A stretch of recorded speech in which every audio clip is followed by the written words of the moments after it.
ಸುಖಿ ಭವ ವಿಶೇಷ ಕಾರ್ಯಕ್ರಮಕ್ಕೆ ಸ್ವಾಗತ. ನಾನು ದೀಪ್ತಿ ಪ್ರಕಾಶ್. ವೀಕ್ಷಕರೇ, ಇವತ್ತಿನ ಕಾರ್ಯಕ್ರಮದಲ್ಲಿ ಒಬೇಸಿಟಿ ಕುರಿತಾಗಿ ಮಾತನಾಡ್ತಾ ಇದ್ದೀವಿ. ಒಬೇಸಿಟಿ ಅಂದ್ರೆ ಏನು, ಯಾವೆಲ್ಲ ಕಾರಣಗಳಿಂದ ಈ ಒಬೇಸಿಟಿ ಕಾಣಿಸ್ಕೊಳ್ಳುತ್ತೆ, ಹಾಗೆ ಇದಕ್ಕೆ ಆಯುರ್ವೇದದಲ್ಲಿ ಯಾವ ರೀತಿಯಾದಂತಹ ಚಿಕಿತ್ಸೆ ಇದೆ, ಇದನ್ನ ತಿಳಿಸ್ಕೊಡೋದಕ್ಕೆ ನಮ್ ಜೊತೆ ಇದ್ದಾರೆ ಇಂಡಿಯಾ ಆಯುರ್ವೇದ ಫೌಂಡೇಶನ್ ಪ್ರೆಸಿಡೆಂಟ್ ಆದಂತಹ ಡಾಕ್ಟರ್ ಸಿ.ಎ. ಕಿಶೋರ್ ಅವರು. ನಮಸ್ಕಾರ ಡಾಕ್ಟರ್, ಕಾರ್ಯಕ್ರಮಕ್ಕೆ ಸ್ವಾಗತ.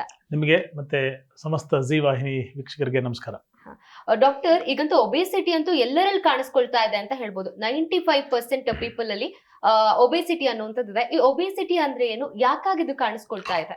ಸಾಮಾನ್ಯವಾಗಿ 1 inch of height is equal to 1 kg of body weight ಅಂತ ಹೇಳ್ತೀವಿ. ಮಹಿಳೆಯರು ಮತ್ತಷ್ಟು ಕಡಿಮೆ ಇರಬೇಕು, ಯಾಕಂದರೆ ಜೆಸ್ಟೇಷನ್ನು, ಪ್ರೆಗ್ನೆನ್ಸಿ ಇದೆಲ್ಲ ಇರುತ್ತೆ ಅಂತಕ್ಕಂಥದ್ದು. ಇನ್ನಷ್ಟು ಸ್ವಲ್ಪ ಕಮ್ಮಿ ಇದ್ದಷ್ಟು ಅವರಿಗೆ ಆರೋಗ್ಯ ಅಂತ ಹೇಳ್ತೇವೆ. ಆದರೆ ಇವತ್ತು ಸಿಕ್ಕಾಪಟ್ಟೆ ನಮ್ಮ ಡಯಟು ಲೈಫ್ ಸ್ಟೈಲ್ಸು ಚೇಂಜ್ ಆಗ್ತಾ ಇರೋದ್ರಿಂದ ಆ್ಯಂಡ್ ಮಾಡರ್ನೈಸೇಷನ್ ಜಾಸ್ತಿ ಆಗ್ತಾ ಇರೋದ್ರಿಂದ and food is becoming globalised. So ಯಾವ ದೇಶದ ಆಹಾರ ಯಾವ ದೇಶದಲ್ಲೂ ಕೂಡ ಬೇರೆ ದೇಶದ ಆಹಾರಗಳು ತುಂಬ ಸುಲಲಿತವಾಗಿ ಲಭ್ಯ ಆಗಿರೋದ್ರಿಂದ ಆ ರುಚಿ ಆ ಪರಿಪಕ್ವತೆ ಬರ್ತಾ ಇರೋದ್ರಿಂದ, ಆಮೇಲೆ ಸೀರಿಯಸ್ನೆಸ್ ಅಬೌಟ್ ಸೆಲ್ಫ್ ಹೆಲ್ತ್ ಇಲ್ಲದೆ ಇರೋದ್ರಿಂದ ಕಮ್ಯುನಿಟಿ ಹೆಲ್ತು ಖಂಡಿತ ಹಾಳಾಗ್ತಿದೆ. It's one of the main reasons. ತುಂಬ ಸರಳವಾಗಿ ನಾವು ಹೇಳ್ತಾ ಇದ್ವಿ, ಡೆಫಿನೇಷನ್ ಏನಪ್ಪ, ಹೆಂಗಿರಬೇಕು ಒಬ್ಬ ಮನುಷ್ಯ ಫಿಟ್, ಇವೆಲ್ಲ ನಾನು ಹೇಳ್ತಾ ಇರ್ತಕ್ಕಂಥದ್ದು ಮೆಡಿಕಲ್ ಸ್ಟ್ಯಾಟಿಸ್ಟಿಕ್ಸು. ಒಬ್ಬ ಕಾಮನ್ ಮ್ಯಾನ್ ಭಾಷೆಯಲ್ಲಿ longer the belt lesser the life ಅಂತ. ಬೆಲ್ಟಿನ ಸುತ್ತಳತೆ ಜಾಸ್ತಿ ಆದಷ್ಟು ಆಯುಷ್ಯ ಕಡಿಮೆ. ಸೊ ಬೆಲ್ಟ್ ಚಿಕ್ಕದಾಗಿದ್ದಷ್ಟು ಸರ್ಕಂಫರೆನ್ಸ್ ಅರ್ಥ, ಸರ್ಕಂಫರೆನ್ಸ್ ಚಿಕ್ಕದಾಗಿದ್ದಷ್ಟು ಆಯುಷ್ಯ ಜಾಸ್ತಿ. ಸೊ ಚೆನ್ನಾಗಿ ತಿನ್ನಬೇಕು, ಉಣ್ಬೇಕು, ವ್ಯವಹಾರ ಮಾಡಬೇಕು, ವ್ಯಾಯಾಮ ಮಾಡಬೇಕು, ನಿದ್ದೆ ಮಾಡಬೇಕು, ಎದ್ದೇಳಬೇಕು. ಇಷ್ಟಿದ್ರೆ ಯೂಶಲಿ ನೋಡಿ, ಹಿಂದಿನ ಕಾಲದ ಒಂದು ಇವತ್ತಿನ 60-70 ಇಯರ್ಸ್ ಅಜ್ಜಿ ಅಂತ ನೋಡಿ, usually they are not obeys. ಹಳ್ಳಿ ಕಾಲದಲ್ಲಂತೂ 100,000 ಕಷ್ಟ ಆ ಥರ ದಪ್ಪಗಿರೋರನ್ನ ಹುಡ್ಕೋದು. ಯಾಕೆಂದರೆ ಆರೋಗ್ಯದ ಬಗ್ಗೆ ಕಾಳಜಿ, ಚೆನ್ನಾಗಿ ಫಿಸಿಕಲ್ ಫಿಟ್ನೆಸ್ ಮಾಡೋರು, ಮನೆ ಕೆಲಸ ಮಾಡೋರು. ಇವತ್ತು ಯಾವುದೇ ಆ್ಯಕ್ಟಿವಿಟೀಸ್ಗೆ ನಮಗೆ ಇದು ಹೇಳ್ತಾರಲ್ಲ, ನಾನು ತುಂಬ ಸಲ ನಾನು ಸೋಷಿಯಲ್ ಮೀಡಿಯಲ್ಲಿ ಇದನ್ನು ಹೇಳಿದ್ದೀನಿ, ಚೆನ್ನಾಗಿ ಮೋಸಂಬಿ ತಿನ್ರಪ್ಪ ನಾರು ಬೇರೆ ಇರುತ್ತೆ ಅಂದರೆ, ಇಲ್ಲೆಲ್ಲ ಕಂಪ್ರೆಸ್ ಮಾಡಿ ಚೆನ್ನಾಗಿ ಸಕ್ಕರೆ ಹಾಕ್ಕೊಂಡು ಜ್ಯೂಸ್ ಕುಡಿತೀವಿ, ಆ ಹಿಪ್ಪೆಲ್ಲ ಡಸ್ಟ್ಬಿನ್ಗೆ ಹಾಕ್ತೀವಿ, ಅದು ತಿಂದು ಇಲ್ಲಿ ಚೆನ್ನಾಗಿ ಹೆಗಣ ಆಗ್ಬಿಟ್ಟಿದೆ ಅಂತ. ಸೊ ಯಾರು ಕಷ್ಟಪಡಬೇಕು ಅವ್ರು ಪಡ್ತಾ ಇಲ್ಲ, ಯಾರು ಪಡಬಾರ್ದು ಅವರು ಪಡ್ತಾ ಇದ್ದಾರೆ. ಆ ಡಿಸ್ಪ್ಯಾರಿಟಿ ಇರೋದ್ರಿಂದ ಇವತ್ತು ತುಂಬ ಫಾಸ್ಟಾಗಿ ತೂಕ, ಅದೊಂದೇ ಈಸಿಯಾಗಿ ಬೇಡದೇ ಬರದೇ ಇರತಕ್ಕಂಥ ಸಂಪಾದನೆ ಅಂದರೆ ಶಾರೀರಿಕ ತೂಕ ಒಂದೇ. ಆಮೇಲೆ ಹಗಲು ನಿದ್ದೆ ಮೋಸ್ಟ್ ಇಂಪಾರ್ಟೆಂಟು. ಬೆಳಗ್ಗೆ ಎದ್ದು ಚೆನ್ನಾಗಿ ಮಲ್ಕೊಂಡ್ಬಿಡೋದು, ದಿವಾ ಸ್ವಪ್ನ ಅಂತ ಕರಿತೀವಿ. ಹಗಲು ನಿದ್ದೆ, ದಿವಾ ಅಂದರೆ ಬೆಳಗ್ಗೆ ಹೊತ್ತು, ಸ್ವಪ್ನ ನಿದ್ದೆ. ಸೊ ಚೆನ್ನಾಗಿ ಮಲ್ಕೊಂಡ್ಬಿಟ್ಟಂಥ ಒಂದು ಪದ್ಧತಿ ಇದ್ಬಿಟ್ರೆ, ಎಷ್ಟೋ ಸಂದರ್ಭದಲ್ಲಿ ರಾತ್ರಿ ಎಲ್ಲ ಕೆಲಸ ಮಾಡ್ತೀವಿ, ಬೆಳಗ್ಗೆ ಎದ್ದು AC ಹಾಕಿ ಗಾಳಿ ಬೆಳಕು ಏನಿಲ್ಲ ಚೆನ್ನಾಗಿ ಬೆಳಗ್ಗೆ 1 ಅವರ್ ನಿದ್ದೆ ಮಾಡೋದು ಒಂದೇ, ರಾತ್ರಿ 4-5 ಅವರ್ ನಿದ್ದೆ ಮಾಡೋದು ಒಂದೇ. ಸೊ 4-5 ಅವರ್ ರಾತ್ರಿ ನಿದ್ದೆ ಮಾಡಿದ್ರೆ ಒಂದು ಎನರ್ಜಿ ಕನ್ಸರ್ವೇಷನ್ ಏನಾಗುತ್ತೆ, ಅಷ್ಟು 1 ಅವರ್ಲೇ ಮಧ್ಯಾಹ್ನ ಆಗಿಬಿಡುತ್ತೆ. ಏನು ಮಾಡ್ತೀವಿ, ಮಧ್ಯಾಹ್ನ ಸರ್ವೇ ಸಾಮಾನ್ಯವಾಗಿ 1 ಗಂಟೆ ಊಟ ಆದಮೇಲೆ 4-5 ಗಂಟೆವರೆಗೂ ಮಲ್ಕೊಳ್ತಕ್ಕಂಥ ಒಂದು ಸೆಗ್ಮೆಂಟು. ಫಿಸಿಕಲ್ ಆ್ಯಕ್ಟಿವಿಟಿ ಇಲ್ಲದೇ ಇರುವುದು, ನಾಲ್ಗೆಯನ್ನು ಕಟ್ಟದೇ ಇರುವುದು, ಚೆನ್ನಾಗಿ ತಿನ್ನುತ್ತಲೇ ಇರುವುದು. ಆಮೇಲೆ ಪುಟ್ಟ ಮಕ್ಕಳಿಗೆ obesity starts from the childhood. ಏನೋ ಸಡನ್ನಾಗಿ ದಪ್ಪ ಆಗ್ಬಿಟ್ಟ ಹುಡುಗ, ಮದುವೆ ಮುಂಚೆ ಸಣ್ಣ ಇದ್ದ, ಆಮೇಲೆ ಗುಂಡ್ಗುಂಡಾಗ್ಬಿಟ್ಟ. ಹುಡುಗಿ ಮದುವೆ ಆಗಿಲ್ಲ ಅಂತ ಸಣ್ಣ ಇದ್ಲು, ಮದುವೆ ಆದ ತಕ್ಷಣ ಸಮಾಧಾನ, ಸಂತೃಪ್ತಿ, ಸರ್ವತೋಮುಖ ಅಭಿವೃದ್ಧಿ ಚೆನ್ನಾಗಿ ಆಗ್ಬಿಟ್ಲು. ಇವೆಲ್ಲ ಒಂದು ಪೋರ್ಷನ್ ಆಫ್ ಒಬೆಸಿಟಿ. ಅಧಿಕ ದೇಹಭಾರ, ಸ್ಥೌಲ್ಯ, ಮಾರಣಾಂತಿಕ ಸ್ಥೌಲ್ಯ, morbid obesity, overweight. 1 inch of height is equal to 1 kg of body ವೆಯ್ಟ್ನ ನೀವು ಹೆಂಗೆ ಮೀರ್ತಾ ಹೋಗ್ತಿರ್ತೀರಾ, ಹಾಗೆ ನಿಮ್ಮ ಬಾಡಿ ಮಾಸ್ ಇಂಡೆಕ್ಸು ಚೇಂಜ್ ಆಗ್ತಾ ಇರುತ್ತೆ, ಸಮಸ್ಯೆಗಳು ಬರ್ತಾ ಇರುತ್ತೆ. ಹೇಗೆ ಸಮಸ್ಯೆ ಬರುತ್ತೆ? 10 ಲೀಟ್ರ್ ನೀರಿದೆ, ಒಬ್ಬರು ಕುಡಿತೀನಿ ಅಂದರೆ ನಾಳೆ ಆರಾಮಾಗಿ ಕುಡಿಬೋದು. 10 ಲೀಟ್ರ್ ನೀರಿದೆ, 20 ಜನ ಮನೇಲಿದ್ದೀವಿ, ಕುಡಿಬೇಕು ಅಂದಾಗ ಶಾರ್ಟೇಜ್. ಸೊ ಇರೋದು ಬಾಡಿಲಿ ಒಂದು 6-7 ಲೀಟ್ರ್ ರಕ್ತ ಅಂತ ಇಟ್ಕೊಂಡ್ರೆ, ಅದೊಂದು 70 kg 60 kgಗೆ ಅಷ್ಟು ರಕ್ತ ಆ ಹೈಟು ಆ ವೆಯ್ಟಿಗೆ ಸಂಚಲನ ಆಗುತ್ತೆ ಅಂತ ನಾವು ಇಟ್ಕೊಂಡ್ರೆ, ಇಲ್ಲ ನಾನು 120-130 kg ಹಾಕ್ತೀನಿ, ಅದು ಅಷ್ಟೇ ರಕ್ತ ಅಷ್ಟಕ್ಕೂ ಓಡಾಡಿಸಿ ಎಲ್ಲ ಶುದ್ಧೀಕರಣ ಮಾಡಿಕೊಂಡು ಕಸವನ್ನೆಲ್ಲ ಹೊರಗೆ ಹಾಕಿ ಒಳ್ಳೆದನ್ನೆಲ್ಲ ಇಟ್ಕೊಂಡು ಶರೀರ ಅಭಿವೃದ್ಧಿ ಆಗಬೇಕು ಅಂದಾಗ ಕಾಂಪ್ಲಿಕೇಶನ್ಸು, ಸೀಕ್ವಿಲೆ ಅರ್ಥಾತ್ ಉಪದ್ರವಗಳು ಒಬೆಸಿಟಿಯಿಂದ ತುಂಬ ಜಾಸ್ತಿ ಆಗುತ್ತೆ. ಆಮೇಲೆ ಸೋಷಿಯಲ್ ಸ್ಟಿಗ್ಮಾಸು, ದಪ್ಪಗಿದ್ದಾರೆ ಅಂದ ತಕ್ಷಣ ಡಿಪ್ರೆಷನ್ಗೆ ಹೋಗ್ತಕ್ಕಂಥದ್ದು, ಸಮಾಜದ ಮುಖ್ಯವಾಹಿನಿಯಲ್ಲಿ ಹೇಗೆ ಅನ್ಕೋತಾರೋ ಜನ, ಏನು ಅನ್ಕೋತಾರೋ, 4 ಜನ ನಮ್ಮನ್ನು ಹಿಂಗೆ ಬೆಟ್ಟು ಮಾಡಿ ತೋರಿಸ್ಬಿಡ್ತಾರಲ್ಲ ಅಂತಕ್ಕಂಥ ಒಂದು ಫೀಲಿಂಗು. ಆಮೇಲೆ ಮ್ಯಾಜಿಕಲ್ ರೆಮಿಡೀಸ್ನ ಎಕ್ಸ್ಪೆಕ್ಟೇಷನ್, ಒಳ್ಳೆ ಪಂಚಕರ್ಮ ಟ್ರೀಟ್ಮೆಂಟ್ ಕೊಟ್ಬಿಡಿ, ಒಳ್ಳೆ ಮಾತ್ರೆ ಕೊಟ್ಬಿಡಿ, ಮುಂದಿನ ತಿಂಗಳು ಮದುವೆ ಇರೋದ್ರಿಂದ ಇವತ್ತು ನಾಳೆ ನಾಳಿದ್ದು ನೀವು ಹೇಳ್ದಂಗೆ ಡಯಟ್ ಮಾಡ್ತೀನಿ, ಒಂದು ವಾರ ಬೇಕಾದ್ರೆ ಮಾತ್ರೆ ತೊಗೋತೀನಿ, ಫೋಟೋ ನಿಂತ್ಕೊಳ್ಳೋವಾಗ ಸ್ಟೇಜ್ ಮೇಲೆ ಸಣ್ಣ ಕಾಣಿಸ್ಬೇಕು. ಈ ಥರದ plans definitely it is not A workable idea. It is A persistent phenomenon. ಸತತವಾಗಿ ನಾನು ಪರಿಶ್ರಮ ಪಡ್ತೀನಿ ಅಂದಾಗ ದೇಹ ತೂಕ ಜಾಸ್ತಿ ಆಗದೆ ನೋಡ್ಕೊಳ್ಳೋದು ಒಂದು ಫಸ್ಟ್ ಲೈನ್ ಆಫ್ ಅಪ್ರೋಚು. ಜಾಸ್ತಿ ಆಯಿತು ಅಂದಾಗ ಸ್ವಲ್ಪ ಜಾಸ್ತಿ ಆದ ತಕ್ಷಣವೇ ಅದನ್ನು ವಾಪಸ್ ಎಳ್ದು fight the enemy with full force ಅಂತ ಎಲ್ಲ ಟಾರ್ಷನ್ ಹಾಕಿ ಹಿಂಗೆ ಎಳೆದು ಕಂಟ್ರೋಲ್ ಮಾಡ್ತೀವಲ್ಲ, ಏನೋ ಜಾರು ಹೋಗ್ತಾ ಇದೆ ಕೈಯಿಂದ ಅಂದಾಗ ಎಲ್ಲ ಶಕ್ತಿ ಹಾಕಿ ಜಗ್ಗಿ ಇಟ್ಕೋತೀವಲ್ಲ, ಹಂಗೆ ಜಗ್ ಅದನ್ನು ವಾಪಸ್ ನಾರ್ಮಲ್ಸಿಗೆ ತಂದುಬಿಡೋದು right way. Basic exercises, it may be walking. I will always advise patients not to run. ಓಡ್ತಾರೆ ಬೆಳಗಾಗಿತ್ತು, 4 ಲೆಗ್ ಅನಿಮಲ್ಸು ಚೆನ್ನಾಗಿ ಓಡಬೇಕು, ಜಿಂಕೆ ಓಡಬೇಕು. ನಮ್ಮ ವರ್ಟಿಬ್ರಾ ಸ್ಟೇಟ್ 2 ಕಾಲಲ್ಲಿ ನಡೀತಕ್ಕಂಥ ಮನುಷ್ಯ ಸ್ವಲ್ಪ ಫಾಸ್ಟಾಗಿ ನಡಿಬೋದು. 40 ನಿಮಿಷದಲ್ಲಿ 4 ಕಿಲೋಮೀಟ್ರ್ ವಾಕ್ ಮಾಡ್ತಕ್ಕಂಥದ್ದು, 40 ಮಿನಿಟ್ಸು 4 ಕಿಲೋಮೀಟರ್ಸ್ ಆಫ್ ವಾಕ್, ಒಳ್ಳೆ good exercise to the heart. ಚೆನ್ನಾಗಿ ಏನಾಗುತ್ತೆ, ಹಾರ್ಟಿಗೆ ಚೆನ್ನಾಗಿ ರಕ್ತ ಸಂಚರಣೆ ಆದಾಗ ಅದು ಒಂದು ಎಕ್ಸರ್ಷನ್ ಆ ಮೊಮೆಂಟ್ರಿ ಪೀರಿಯಡ್ ಆಫ್ ಟೈಮಲ್ಲಿ ತೊಗೊಂಡಾಗ ಅಷ್ಟು ಸ್ಟ್ರೆಸ್ಸು ಆ ತಾತ್ಕಾಲಿಕ ಕೊಟ್ಟಾಗ ಮುಂದೆ ಬರ್ತಕ್ಕಂಥ ದೊಡ್ಡ ಸ್ಟ್ರೆಸ್ಗೆ ಅದು ಸಿದ್ಧತೆಯನ್ನು ಹೊಂದಿರುತ್ತೆ, ಬರ್ತಕ್ಕಂಥ ಕಾಂಪ್ಲಿಕೇಶನ್ಸು ಆಗಲ್ಲ. ಆ್ಯಂಡ್ ರಸ, ರಕ್ತ, ಮಾಂಸ, ಮೇದ, ಅಸ್ಥಿ, ಮಜ್ಜ, ಶುಕ್ರ, ಸಪ್ತ ಧಾತುಗಳು ಅಂತ ಕರಿತೀವಿ. ರಸ, ರಕ್ತ, ಮಾಂಸ, ಮೇದ, ಅಸ್ಥಿ, ಮಜ್ಜ, ಶುಕ್ರ, ಸಪ್ತ ಧಾತುಗಳಲ್ಲಿ ಒಂದು ಟೀ ಎಸ್ಟೇಟ್ ಇದ್ದಂಗೆ 7 ಎಕರೆ ಹಿಂಗಿದೆ ಇಟ್ಕೊಳ್ಳಿ. ಸೊ ಒಟ್ಟಿಗೆ ಮೇಲಿಂದ ಕೆಳಗೆ ಬೆಟ್ಟದ ಥರ ಮಧ್ಯದಲ್ಲಿ ಮಾತ್ರ ಯಾವುದೋ ಒಂದು ಬೆಟ್ಟ ಪೋರ್ಷನ್ನು ಅಥವಾ ಟೀ ಎಸ್ಟೇಟ್ನ ಪೋರ್ಷನ್ನು ಎಲಿವೇಟ್ ಆಗಿಬಿಟ್ಟು ಮಳೆ ನೀರೆಲ್ಲ ಅಲ್ಲೇ ತೊಗೊಂಡ್ಬಿಡ್ತು ಅಂದರೆ ಕೆಳಗಡೆ ಡಿಪ್ರಿವೇಷನ್ ಆಫ್ ನ್ಯೂಟ್ರಿಷನ್, ಕೆಳಗಡೆ ಚೆನ್ನಾಗಿ ಗಿಡ ಬೆಳೆಯೋದೇ ಇಲ್ಲ. ಹಾಗೆ ಮೇದೋಧಾತು, ಅಡಿಪೋಸ್ ಟಿಶ್ಯೂ, ಕೊಬ್ಬು, ಫ್ಯಾಟು ಅಂತ ನಾವೆಲ್ಲ ಆಡು ಭಾಷೆಯನ್ನು ಕರಿತೀವಿ. ಅದು ಜಾಸ್ತಿ ಆಗಿಬಿಟ್ಟಂಥ ಸಂದರ್ಭದಲ್ಲಿ ಮುಂಬರ್ತಕ್ಕಂಥ ಧಾತುಗಳು ಕ್ಷೀಣ ಆಗುತ್ತೆ, ಅದಕ್ಕೆ ನರಿಶ್ಮೆಂಟು ನ್ಯೂಟ್ರಿಷನ್ನು ಸಿಗಲ್ಲ. ಸೊ ರಸ, ರಕ್ತ, ಮಾಂಸ, ಮೇದ ವೃದ್ಧಿ ಆಗಿಬಿಟ್ರೆ ಅಸ್ಥಿ, ಯೂಶಲಿ ಬೋನ್ಸ್, ಅಸ್ಥಿ ಅಂದರೆ ಮೂಳೆ, ಬೋನ್ಸು ಟೊಳ್ಳು ಆಗ್ತಕ್ಕಂಥದ್ದು, ವೀಕ್ ಆಗ್ತಕ್ಕಂಥದ್ದು, ಫ್ರ್ಯಾಕ್ಚರ್ ಆಗ್ತಕ್ಕಂಥದ್ದು, ಅದರ ಡೆನ್ಸಿಟಿ, ಅದರ ಪೋರೋಸಿಟಿ ಜಾಸ್ತಿ ಆಗ್ತಕ್ಕಂಥದ್ದು, ಡೆನ್ಸಿಟಿ ಕಮ್ಮಿ ಆಗ್ತಕ್ಕಂಥದ್ದು ಇದು ಮಜ್ಜ, ಬೋನ್ ಮ್ಯಾರೋ. ಶುಕ್ರ ಅಂದರೆ ಸೆಮೆನ್ನು, ಪುರುಷ ವೀರ್ಯ ಅಂತ ಅಷ್ಟೇ ಅಲ್ಲ, ಮಹಿಳೆಯರಿಗೂ ಕೂಡ ಆಂತರಿಕವಾದಂಥ ಒಂದು ಧಾತುವಿನ ಕ್ಷೀಣತೆ ಆಗಿರೋದ್ರಿಂದ ತನ್ನ ದೈನಂದಿನ ಕೆಪಾಸಿಟೀಸಲ್ಲಿ, ಸೆಕ್ಷುವಲ್ ಆ್ಯಕ್ಟಿವಿಟೀಸಲ್ಲಿ, ಮಗದೊಂದರಲ್ಲಿ ತನ್ನ ವೀಕ್ನೆಸ್ಸು, ತನ್ನ ಸುಸ್ತು, ಯೂಶುವಲ್ ನ್ಯಾಚುರಲ್ ರೆಗ್ಯುಲರ್ ಪರ್ಫಾರ್ಮೆನ್ಸ್ನ ಒಂದು ಲ್ಯಾಕ್ಯೂನ ಬರ್ತಕ್ಕಂಥ ಸಾಧ್ಯತೆಗಳಿರೋದ್ರಿಂದ training up of body shaping to avoid body shaming is very important and very required. Doctor, ಇನ್ನ ಈ ಹಿಂದೆ ಅಂದ್ರೆ ಒಂದು 10-15 ವರ್ಷದ ಹಿಂದೆ ನಿಮ್ನೆಲ್ಲ ನಾವು ಟಿವಿಲಿ ನೋಡಿದಾಗ ಸ್ವಲ್ಪ ಗುಂಡಿಗೆ ಮೈಕೈ ತುಂಬಿಕೊಂಡಿದ್ರಿ, ಈಗ ನೋಡಿದ್ರೆ ವೆಯ್ಟ್ ಲಾಸ್ ಆಗಿದ್ದೀರಾ? ಈಗಲೂ ಮೈಕೈ ತುಂಬಿಕೊಂಡಿದೆ, ವೆಯ್ಟ್ ಲಾಸ್ ಆಗಿದೆ, ಕೊಬ್ಬು ಮಾತ್ರ ಕರಗಿದೆ, ಬೇರೆ ಏನು ಇಲ್ಲ, ಶಾರೀರಿಕ ಕೊಬ್ಬು ಅಂತಕ್ಕಂಥದ್ದು. ಅದಕ್ಕೆ ಒಂದು ಸಂಕಲ್ಪ, ಒಂದು ಸಿದ್ಧತೆ, ಆಹಾರದಲ್ಲಿ ಬದ್ಧತೆ, ಒಂದು ದೃಢವಾದಂತಹ ತೀರ್ಮಾನ. ಒಂದು ಮನುಷ್ಯ ಒಂದು ವಯಸ್ಸು ಆಗ್ತಿದ್ದಂಗೆ ಮುಂಬರ್ತಕ್ಕಂಥ ಕಾಂಪ್ಲಿಕೇಶನ್ಸ್ನ ಮನಗಂಡು ಅದಕ್ಕೆ ಯಾವ ಹಂತದ ಒಂದು ತಯಾರಿಗಳನ್ನು ನಾನು ಮಾಡ್ಕೊಳ್ತೀನಿ, ಯಾವ ಹಂತದ ಒಂದು ಸಿದ್ಧತೆಗಳಿಗೆ ನಾನು ರೆಡಿ ಆಗ್ತೀನಿ ಅಂತಕ್ಕಂಥ ಪರಿಕಲ್ಪನೆ ಇಟ್ಕೊಂಡಾಗ ಬಹುಶಃ ಆ ಹಂತಕ್ಕೆ ನಾವು ಟ್ಯೂನ್ ಮಾಡ್ಕೊಂಡ್ಬಿಟ್ರೆ ವೆಯ್ಟ್ ಲಾಸು ಭಾಳ ಈಸಿ ಅಂತ. ಎಸ್, ನೀವು ಹೇಳ್ದಂಗೆ ಮಾಸ್ಟರ್ ಹಿರಣ್ಣಯ್ಯನವರು ನನ್ನ ಗುರುಗಳು, ನನ್ನ ಎಲ್ಲ ಹಂತದಲ್ಲೂ ನನಗೆ ಮಾರ್ಗದರ್ಶಕರು, ನನ್ನ ಆಪ್ತರು, ನನ್ನ ಗುರುಗಳು. ನಾನು ಅವ್ರಿಗೆ ವೈದ್ಯನಾಗಿ ಕೆಲಸ ಮಾಡಿದಂತಹ ಕೀರ್ತಿ ಸೌಭಾಗ್ಯ ನಂದಾಗಿರೋದ್ರಿಂದ ಅವ್ರು ಸದಾಕಾಲ ಹೇಳೋರು, ಇಷ್ಟಿಷ್ಟು ಡುಮ್ಗಿದ್ದ ನೀವು ಹಿಂಗೆ ತಿರ್ಗೋಕ್ಕಾಗಲ್ರಿ, ಹಿಂಗೆ ತಿರುಗಬೇಕು ಅಂತ. ಆ ಪುಟ್ಟ ಮಾತುಗಳಂತ ಮಹನೀಯರ ಮಾತಲ್ಲಿ ಬಂದಾಗ ತುಂಬ ದೊಡ್ಡದಾಗಿ ಸ್ವೀಕಾರ ಮಾಡಿ it has to be done. ನಾಳೆ ಮಾಡೋದ ಕೆಲಸ ಇವತ್ತೇ ಮಾಡಬೇಕು ಅಂತಕ್ಕಂಥ ತೀರ್ಮಾನದಿಂದ. ಆ್ಯಂಡ್ ನಾನು ವೈಯಕ್ತಿಕವಾಗಿ ಪ್ರಶ್ನೆ ನೀವು ಕೇಳಿದ್ರಿಂದ it was not a sudden loss. ಹಿಂಗಿದ್ದೋನು ಹಿಂಗಾಗ್ಬಿಟ್ಟೆ ಒಂದು ದಿವಸದಲ್ಲಿ ಎಲ್ಲ. ಪ್ರತಿ ತಿಂಗಳು ಸತತವಾಗಿ 2-3 kg ತೂಕವನ್ನು ಪರ್ಸಿಸ್ಟೆಂಟ್ ಆಗಿ ಇಳಿಸಿದ್ಮೇಲೆ ಮತ್ತೆ ಜಾಸ್ತಿ ಆಗದ ಥರ ನೋಡಿಕೊಂಡು, ಆಗದೇ ಇರೋದಕ್ಕೆ ಆಹಾರ ವಿಹಾರಗಳನ್ನು, ಸಿದ್ಧತೆ ಬದ್ಧತೆಗಳು, ಮಾನಸಿಕ ಸ್ಥಿತಿಗತಿಗಳನ್ನು ಇತಿಮಿತಿಯಲ್ಲಿ ಇಟ್ಕೊಳ್ಳೋದು one of the secret of success ಅಂತ ಹೇಳ್ಬೋದು. ಅಫ್ಕೋರ್ಸ್ ಆಯುರ್ವೇದ ಪಂಚಕರ್ಮ ವಿರೇಚನ ಟ್ರೀಟ್ಮೆಂಟ್ಸ್ ಆಗಿರ್ಬೋದು, ಆಯುರ್ವೇದ ಮೆಡಿಕೇಶನ್ಸ್ ಆಗಿರ್ಬೋದು, ನನ್ನ ಮೇಲೂ ಆ ಪ್ರಯೋಗಗಳನ್ನ ಸಾವಿರಾರು ಪೇಷಂಟ್ಸ್ ಮೇಲೂ ನಾನು ಆ ಪ್ರಯೋಗ ಮಾಡಿರೋದ್ರಿಂದ ಯಶಸ್ಸು ಖಂಡಿತ ಕಟ್ಟಿಟ್ಟ ಬುತ್ತಿ ಅಂತ ನನ್ನ ಕಣ್ಣು ಮುಂದೆ ಕಾಣಿಸ್ತಾ ಇದೆ.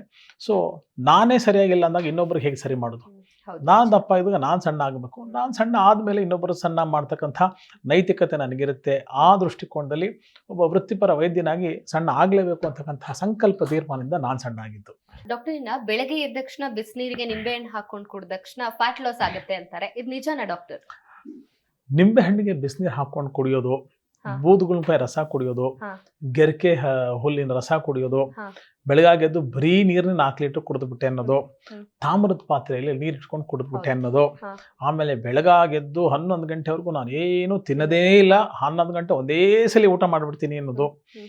ಈ ಥರದ ಅನೇಕ ಕಾನ್ಸೆಪ್ಟ್ಸು. ಹ್ಮ್. ಇದು ಸರಿ ತಪ್ಪುಗಿಂತ ಇದರಿಂದ ಸಣ್ಣ ಆಗ್ತೀವಿ ಅಂತಕ್ಕಂಥದ್ದು ತಪ್ಪು. ಹ್ಮ್. ಹ್ಮ್. ಇದು ನಿಮ್ಗೆ ಒಳ್ಳೇದು. ಹ್ಮ್.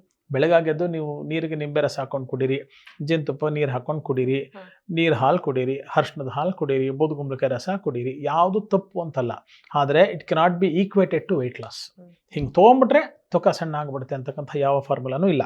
ಬಟ್ ಅದು ಪೂರಕವಾದಂತಹ, ಈಗ ಒಂದು ಒಳ್ಳೆ ಹೋಳಿಗೆ ಇದೆ, ಅದು ರುಚಿ ಜಾಸ್ತಿ ಮಾಡಬೇಕು ಅಂದರೆ ಹೋಳಿಗೆನ ಸ್ವಲ್ಪ ಬಿಸಿ ಮಾಡಿರತಕ್ಕಂಥ ಹೋಳಿಗೆಗೆ ಸ್ವಲ್ಪ ತುಪ್ಪ ಹಾಕಿದಾಗ ಅದರ ಫ್ಲೇವರು, ಅದರ ಅಬ್ಸಾರ್ಪ್ಷನ್ ಹಿಂಗೆ ಜಾಸ್ತಿ ಆಗುತ್ತೆ. ತೂಕ, ಅಡಿಪೋಸ್ ಟಿಶ್ಯೂ, ಮೇದೋಧಾತು ಕರಗಿಸ್ಲಿಕ್ಕೆ ಪೂರಕವಾದದ್ದು ಹೊರತು ಮುಖ್ಯ ಕಾರಣ ಅಲ್ಲ. ಮುಖ್ಯ ಕಾರಣ ಅಲ್ಲ ಅಂತ ನಾವು ಅರ್ಥ ಮಾಡ್ಕೊಳ್ಬೇಕು. ಒಂದು ಡಯೆಟ್ಟು, ಲೈಫ್ ಸ್ಟೈಲು, ಚೆನ್ನಾಗಿ ನಿದ್ದೆ ಮಾಡ್ತಕ್ಕಂಥದ್ದು. ನಿದ್ದೆ ಕೆಟ್ಟರೆ ತೂಕ ಬರುತ್ತೆ. ನಿದ್ದೆ ಕೆಟ್ಟರೆ ಏನಾಗುತ್ತೆ, ಅನೇಕ ಸಂದರ್ಭದಲ್ಲಿ ನಾವು ಕೂತು ರಾತ್ರಿ ಎಲ್ಲ ನಿದ್ದೆ ಕೆಟ್ಟು ಬೆಳಗ್ಗೆದ್ದೆಲ್ಲ ಕೆಲಸ ಮಾಡಿಬಿಟ್ರೆ ತೂಕ ಬಂದ್ಬಿಡುತ್ತೆ ಅಂತ. ಡಿಪ್ರೆಷನ್ ತೂಕ ಬರುತ್ತೆ. ಮಾರ್ಕ್ಸ್ ಕಮ್ಮಿ ಬಂತು, ಸರಳ ಉದಾಹರಣೆ, ಬೇಜಾರಾಗ್ತಿದೆ, ಬೇರೆ ದಾರಿ ಇಲ್ಲ, ಒಂದು 4 ಚಾಕ್ಲೇಟ್ ತಿಂದ್ಬಿಟ್ಟು ನಂಗೆ ಸಮಾಧಾನ ಆಯ್ತೆ. ಒಬ್ಬ ಸ್ವಲ್ಪ ಮೆಚ್ಯೂರ್ಡ್ ಮನುಷ್ಯ, 30-32 ವರ್ಷ, 25 ವರ್ಷ ಮೀರಿದಂತಹ ಒಂದು ವ್ಯಕ್ತಿ, ತುಂಬ ಡಿಪ್ರೆಷನ್ ಆಯಿತು, 4 ಸಿಗರೆಟು, 4 ಊಟ ಜಾಸ್ತಿ ತಿಂದ್ಬಿಟ್ಟೆ, 4 ಡ್ರೈ ಫ್ರೂಟ್ಸ್ನ ಮೇಲಿಂದ ಮೇಲೆ ತಿಂದೆ ಅಂದರೆ ಡೆಫಿನೆಟ್ಲಿ ತೂಕ ಜಾಸ್ತಿ ಆಗುತ್ತೆ. ಯಾಕೆ? ಮಾನಸಿಕ ಸ್ಥಿತಿಗತಿಗೆ, ದೇಹ ತೂಕಕ್ಕೆ, ಸಂಬಂಧಕ್ಕೆ ನಾನು ನಿಮಗೆ ಉದಾಹರಣೆನ ಕೊಡ್ತಾ ಇರೋದು. ಅನೇಕ ಸಂದರ್ಭದಲ್ಲಿ ತುಂಬ ದುಃಖ ಆಗಿಬಿಟ್ಟಿದೆ ಅಂದರೆ ನಾವು ಸಣ್ಣಗಾಗ್ಬಿಡ್ತೀವಿ ಅಂತ ಅನ್ಕೊಂಡ್ಬಿಡ್ತೀವಿ. ಬೇಜಾರಾಗ್ಬಿಟ್ಟಿದೆ, ನಿಮ್ಗೆ ಯಾರು ಬೈದರು, ಅವಮಾನ ಮಾಡಿದ್ರು, ಅದನ್ನು ನಾವು ಸಣ್ಣ ಆಗ್ಬಿಡ್ತೀವಿ, ಊಟ ಬಿಟ್ಬಿಡ್ತೀವಿ ಅಂತ. ಅದನ್ನು ಓವರ್ಕಮ್ ಮಾಡೋಕ್ಕೆ ಮನಸ್ಸು ಇನ್ನೊಂದು ಆಲ್ಟರ್ನೇಟಿವ್ನ ಹುಡುಕ್ತಾ ಇರುತ್ತೆ. ಸೊ ಯಾರು ಮನಸ್ಸಿನಲ್ಲಿ ತುಂಬ ಡಿಪ್ರೆಸ್ ಇರ್ತಾರೆ, they will be deprived of what the nutrient wants. So berry ಮೇಲಿಂದ ಮೇಲೆ ತಿಂತಕ್ಕಂಥದ್ದು one of the reasons. And ನಾನು ತಿರ್ಗಾ ಅನೇಕ ನನ್ನ ಸೋಷಿಯಲ್ ಮೀಡಿಯಾಸೆಲ್ಲ ಹೇಳ್ತಾ ಇರ್ತೀನಿ, ಬೆಂಗಳೂರಿಗೆ what is the biggest contribution ಅಂದರೆ malls. What is the outcome of the malls ಅಂದರೆ ಮಾಲ್ ನ್ಯೂಟ್ರಿಷನ್. ಮುಂಚೆ ಸಣ್ಣಗೆ ಬಡಕಲಾಗಿ ನಾವೆಲ್ಲ ಮಕ್ಕಳಿದ್ದ ಹಂಗೆ ಇದ್ವಿ. ಅನೇಕ ಮಕ್ಕಳು ಕೂಡ ನಮ್ಮ ಜೊತೆ ಬೆಳೆದ್ರು, ಸಣ್ಣಗೆ ಇರ್ತಕ್ಕಂಥದ್ದು. ಮಕ್ಕಳು ಇವಾಗ ಹೆಂಗೆ ಆಗ್ಬಿಟ್ಟಿದ್ದಾರೆ ಕೆಲವೊಂದು ಸೆಗ್ಮೆಂಟಲ್ಲಿ ಅಂದರೆ, ತುಂಬ ಜಂಕ್ ಫುಡ್ಸ್ನ, pastry, pizza, burger, French fries, kebab, manchurian ಇವೆಲ್ಲ ಆಹಾರಗಳನ್ನು, ಆಮೇಲೆ ವಿಶೇಷವಾಗಿ ಬರ್ತ್ಡೇ ಈ ಥರ ಸಮಾರಂಭಗಳೇನು ಬಂತು ಅಂದರೆ ಕೇಕು. ನಾನು ಕೇಕ್ನ ವಿರೋಧಿ ಅಲ್ಲ, ಕೇಕ್ನ ಮೇಲಿಂದ ಮೇಲೆ ತಿಂತಾನೇ ಇರೋದ್ರ ವಿರೋಧಿ. ಯಾವುದೋ ನಿಮ್ಮ ರುಚಿಗೆ ಅನುಗುಣವಾಗಿ ವರ್ಷಕ್ಕೊಂದ್ಸಲಿ ತಿಂತೀರಾ, ಯಾವುದೋ ಹಬ್ಬಕ್ಕೆ ಒಂದು ಪೀಸ್ ತಿಂತೀರಾ, ನಮ್ಮ ಸಂಭ್ರಮ, ನಮ್ಮ ಆಚರಣೆ, ನಮ್ಮ ಪದ್ಧತಿ, ಅದು ಓಕೆ. ಆದರೆ ದಿನ ಬೆಳಗಾದರೆ ನಾವು ಕೇಕನ್ನು ತಿಂತೀವಿ, ಪಿಜ್ಜಾ ತಿಂತೀವಿ, ಪೇಸ್ಟ್ರಿ ತಿಂತೀವಿ ಅಂದರೆ ಜೀರ್ಣವೇ ಆಗಲ್ಲ. ಒಂದು pizza made out of maida and ಒಂದು ಅಕ್ಕಿ ರೊಟ್ಟಿ ಅಥವಾ ರಾಗಿ ರೊಟ್ಟಿ ಅಂತ ನೀವು ಕಂಪೇರ್ ಮಾಡಿ.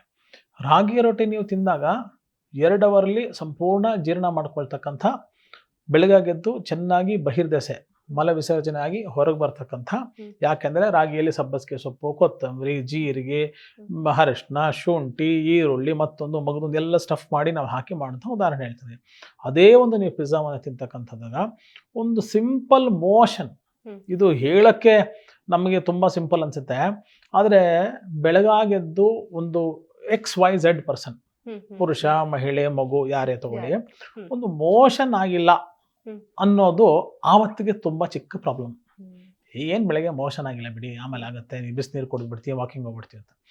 ಒಂದು ವ್ಯಕ್ತಿಗೆ ಮೋಷನ್ ಆಗದೇ ಇದ್ದಾಗ, ನಿಮ್ಮನಲ್ಲಿ ಸದಾಕಾಲ ಬ್ಲಾಕ್ ಆಗಿದೆ ಎಂದಾಗ, ಅದನ್ನು ರಿಪೇರಿ ಮಾಡೋಕ್ಕೆ ನೀವು ಎಷ್ಟು ಕಷ್ಟಪಡ್ತೀರಾ?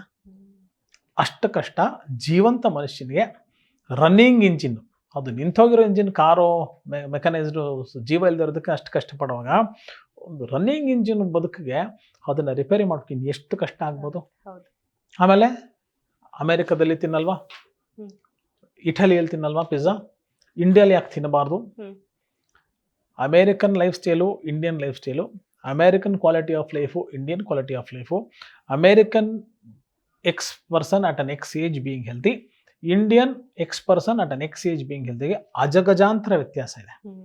ನಾವಲ್ಲಿ ನಾರು, ಬೇರು, ಸೊಪ್ಪು, ಸೊಗದೆ ಯಥೇಚ್ಛವಾಗಿ ತಿಂದು ಋತುಮಾನಕ್ಕೆ ಅನುಗುಣವಾಗಿ, ಹವಾಮಾನಕ್ಕೆ ಅನುಗುಣವಾಗಿ, ಪ್ರಕೃತಿಗೆ ಅನುಗುಣವಾಗಿ, Atmosphere, ಹಾ. ದೇಶ ಸ್ವಾಮ್ಯಕ್ಕೆ, ನಮ್ಮ ಭೌಗೋಳಿಕ ಅವಸ್ಥೆಗಳಿಗೆ ಅನುಗುಣವಾಗಿ ನಾವು ತಿಂದು ಬೆಳೀತಕ್ಕಂಥ ವ್ಯವಸ್ಥೆಗಳಿಗೆ ಇರತಕ್ಕಂಥ ಗೌರವ ಮನ್ನಣೆ ಸದಾಕಾಲ ಸರ್ವಕಾಲ ಸಿಗ್ತಕ್ಕಂಥ ಆಹಾರಗಳಿಗೆ ಖಂಡಿತ ಇರೋದಿಲ್ಲ. ಮಾರ್ಚ್ ಬಂತು ಅಂದರೆ ಆ ಮಾವಿನಕಾಯಿಗೆ ಹಾತುರಿತಾ ಇರಬೇಕು, ಕಲ್ಲಂಗಡಿ ಹಣ್ಣಿಗೆ ಆತುರಿತಾ ಇರಬೇಕು. ಭಗವಂತ ನೋಡಿ ಆ ಕಾಲಕ್ಕೆ ಅನುಗುಣವಾದಂಥ ಹಣ್ಣುಗಳ ಸೃಷ್ಟಿಯನ್ನು ಎಷ್ಟು ಚೆನ್ನಾಗಿ ಭಗವಂತ ಅಂತಿರೋ, ನಿಸರ್ಗ ಅಂತಿರೋ, ವಾಟ್ ಎವರ್. ತುಂಬ ಬೇಸಿಗೆ ಜಾಸ್ತಿ ಅಂತಂದರೆ ತರಬೂಜ್ ಬರುತ್ತೆ, ಕಲ್ಲಂಗಡಿ ಬರುತ್ತೆ, ಮೋಸಂಬಿ ಬರುತ್ತೆ, ದ್ರಾಕ್ಷಿ ಬರುತ್ತೆ. ಆ ಸೀಸನ್ ಅನುಗುಣವಾಗಿ ಕರೆಕ್ಟಾಗಿ ನೇಚರ್ ನಮಗೆ ಕೊಡುತ್ತೆ. ನಾವೇನು ಮಾಡ್ತಾ ಇದ್ದೀವಿ, ಪ್ರಕೃತಿಗೆ ವಿರುದ್ಧವಾಗಿ ನಾವು ಡಿಸೆಂಬರ್ಲು ಕೂಡ ಹಲಸಿನ ಹಣ್ಣು ತಿನ್ನಬೇಕು, ನಾನು ಬೆಳಿತೀನಿ, ಕೃತಕವಾಗಿ ಬೆಳಿತೀನಿ, ಹಿಂಗೆ ಮಾಡ್ಕೊಂಡು ತಿನ್ನೋದು ಅಯೋಚಿತ, ಸರಿಯಾದ ಪದ್ಧತಿ ಅಲ್ಲದ ಆಹಾರಗಳನ್ನು ದೀರ್ಘಕಾಲೀನವಾಗಿ ನಾವು ತೊಗೊಂಡಾಗ ಡೆಫಿನೆಟ್ಲಿ ಇದು ಕೂಡ ನಮ್ಮ ಡೈಜೆಷನ್ ಮೇಲೆ ಎಫೆಕ್ಟ್ ಆಗುತ್ತೆ. ಇಂಜೆಷನ್ ತಿನ್ನೋದು, ಅಸಿಮಿಲೇಷನ್ ಕ್ರೋಢೀಕರಣ, ಡೈಜೆಷನ್ ಜೀರ್ಣ ಆಗ್ತಕ್ಕಂಥದ್ದು, ಎಲಿಮಿನೇಷನ್ ಹೊರಗೋಗ್ತಕ್ಕಂಥದ್ದು. ಇದು ಪ್ರೋಸೆಸ್ ಆಫ್ ಡೈಜೆಷನ್. ಚೆನ್ನಾಗಿ ಮನುಷ್ಯ ತಿನ್ನಬೇಕು, ಕ್ರೋಢೀಕರಿಸ್ಕೊಳ್ಬೇಕು, ಜೀರ್ಣ ಮಾಡ್ಕೊಳ್ಬೇಕು, ಬೇಕಾಗಿರೋದನ್ನೆಲ್ಲ ಒಳಗೆ ಎಳ್ಕೊಳ್ಬೇಕು, ಶರೀರಕ್ಕೆ ರಕ್ತ ಮಾಂಸ ಸಂವರ್ಧನೆಗಾಗಿ, ಬೇಡದೇ ಇರ್ತಕ್ಕಂಥ ಹೊರಗೆ ತಳ್ಳಬೇಕು. ಇಷ್ಟು ಮನುಷ್ಯ ಮಾಡ್ದಾ ಇದ್ದರೆ, ಎನರ್ಜಿ ಬ್ಯಾಲೆನ್ಸ್ ಆಗ್ತಾ ಇದ್ದರೆ, ಒಬೆಸಿಟಿ ಅಷ್ಟೇ ಅಲ್ಲ, ಅವನಿಗೆ ಡಯಾಬಿಟಿಸ್ ಕೂಡ ಬರದೆ ನೋಡ್ಕೋಬೋದು, ಹೈಪರ್ ಟೆನ್ಷನ್ ಬರದೆ ನೋಡ್ಕೋಬೋದು, ಸ್ಟ್ರೆಸ್ ಬರದೆ ನೋಡ್ಕೋಬೋದು, ಡಿಪ್ರೆಷನ್ ಬರದೆ ನೋಡ್ಕೋಬೋದು. ಒಂದು ಒಬೆಸಿಟಿಗೆ ನಾವು ಫೋಕಸ್ ಮಾಡಿದರೆ 4 ಪ್ರಾಬ್ಲಮ್ಸ್ಗೆ ಅಟ್ ಒನ್ ಶಾಟ್ ನಾವು ಅದನ್ನು ಕಂಟ್ರೋಲ್ ಮಾಡ್ಬೋದು. ಎಷ್ಟು ಜನ ನಾವು ಕ್ಲಿನಿಕಲ್ ಪ್ರಾಕ್ಟೀಸಲ್ಲಿ ನೋಡ್ತೀವಿ, ಸರ್ 28 ವರ್ಷ ಆಯಿತು, ತುಂಬ ದಪ್ಪಗಿದ್ದಾರೆ ನಮ್ಮ ಮಗಳು, ಇನ್ನೂ ಮದುವೆ ಆಗಿಲ್ಲ, ಏನು ಮಾಡ್ತು? ಯಾಕೆ ಮದುವೆ ಆಗಿಲ್ಲ? ದಪ್ಪಗಿದ್ದಾರೆ ಅಂತ ಹುಡುಗ ಬೇಡ ಅಂತಂದರೆ. ರೆಟ್ರಾಸ್ಪೆಕ್ಟಿವ್ಲಿ, ಸರ್ ನಮ್ಮ ಹುಡುಗ 35 ವರ್ಷ ಆಗೋಯ್ತು, ಯಾವ ಹುಡುಗಿನೂ ಒಪ್ತಾ ಇಲ್ಲ, ಯಾಕಂದ್ರೆ ತುಂಬ ದಪ್ಪಗಿದ್ದಾನೆ, ಏನಾದರೂ ಮಾಡಿ ಸಣ್ಣ ಮಾಡಿಬಿಡಿ, ಊಟನೇ ಬಿಟ್ಬಿಡ್ತಾನೆ ಬೇಕಾರೆ ಅಂತ. ಆಮೇಲೆ ನಾನು 15 ದಿವಸ ಊಟ ಬಿಟ್ಬಿಟ್ಟೆ, 15 ದಿವಸ ಬೂದುಗುಂಬಕ್ಕೆ ಕೊಡಿದೆ, ನೀವು ಹೇಳ್ದಂಗೆ 15 ದಿವಸ ನಿಂಬೆ ರಸ ಬಿಸಿನೀರು ಕುಡಿದ್ಬಿಟ್ಟೆ. ಎಷ್ಟು ದಿವಸ ಮಾಡ್ತಿರೋದು ಇಂಪಾರ್ಟೆಂಟ್. ನೀವು ಹಿಂಗೆ ಅದನ್ನು ಮಾಡಿ, ನಾನು 15 ದಿವಸ ಕಾಡ್ಗೋ ಕೂತ್ಕೊಂಡ್ಬಿಟ್ಟು ಮೂಲಂಗಿ ಸೊಪ್ಪು ತಿನ್ಕೊಂಡು ಇದ್ಬಿಟ್ಟೆ, ವಾಪಸ್ ಬಂದಮೇಲೆ ಏನು ಮಾಡ್ತೀರಿ? ತಿರ್ಗಾ ಬೋಂಡ, ಬಜ್ಜಿ, ಇಡ್ಲಿ, ವಡೆ, ಕಬಾಬು, ಫ್ರೈಡ್ ರೈಸು, ಫ್ರೆಂಚ್ ಫ್ರೈಸು ಬಂದಾಗ 10 kg ಇಳ್ತಕ್ಕಂಥ ಮನುಷ್ಯ 15 kg ಜಾಸ್ತಿ ಆಗ್ತಾನೆ. ಅದ್ರ ಬದಲಿ 1 ತಿಂಗಳು 10 kg ಇಳಿದೇನೆ, ತಿಂಗಳ 2 kg 3 kg ನೀವು ಇಳಿಸ್ಕೋತಾ ಹೋದಾಗ ಅವನಿಗೂ ಲಾಭದಾಯಕ, ಆರ್ಥಿಕವಾಗಿ ಸುಖಪ್ರದ. ಅಲ್ಲೆಲ್ಲ ಹೋದೆ, ಅಡ್ಮಿಟ್ ಆದೆ, ಲಕ್ಷಾಂತರ ರೂಪಾಯಿ ಖರ್ಚು ಮಾಡಿದೆ, ಸರ್ಜರಿ ಮಾಡ್ಕೊಂಡು, ಇದಕ್ಕೆಲ್ಲ ಬದಲಾಗಿ ತಿಂಗಳು 3 kg ಲೈಫೇ ನಿಂತೋಗುತ್ತೆ ಅಂತ ನಮಗೆ ನಾವು ತೀರ್ಮಾನ ಮಾಡ್ಕೊಂಡಾಗ 1 ವರ್ಷ ಲೈಫ್ ಮುಂದಕ್ಕೆ ಹೋಯ್ತು ಅಂತ ಯೋಚನೆ ಮಾಡೋದ್ರಲ್ಲಿ ತಪ್ಪೇನಿದೆ. 1 ವರ್ಷ ಮುಂದಕ್ಕೆ ಹೋಗುತ್ತೆ. ಇವಾಗ ಸಿಗ್ತಾ ಇರತಕ್ಕಂಥ ಒಂದು ಫ್ಲೈಟು, ನೆಕ್ಸ್ಟ್ ಫ್ಲೈಟು, ಹೋಗಿರೋ ಟಿಕೆಟ್ ಹೋಯ್ತು, ಮುಂದಿನ ಫ್ಲೈಟಲ್ಲಿ ಅದೇ ಡೆಸ್ಟಿನೇಷನು, ಅದೇ ಜರ್ನಿ ಹೋಗ್ತೀನಿ. ಹೋಗಿದ್ದೊಂದು ದುಡ್ಡು ಅಂತ ಯೋಚನೆ ಮಾಡಿದ್ರೆ ಜರ್ನಿನೂ successful, intention successful, concept coming to reality.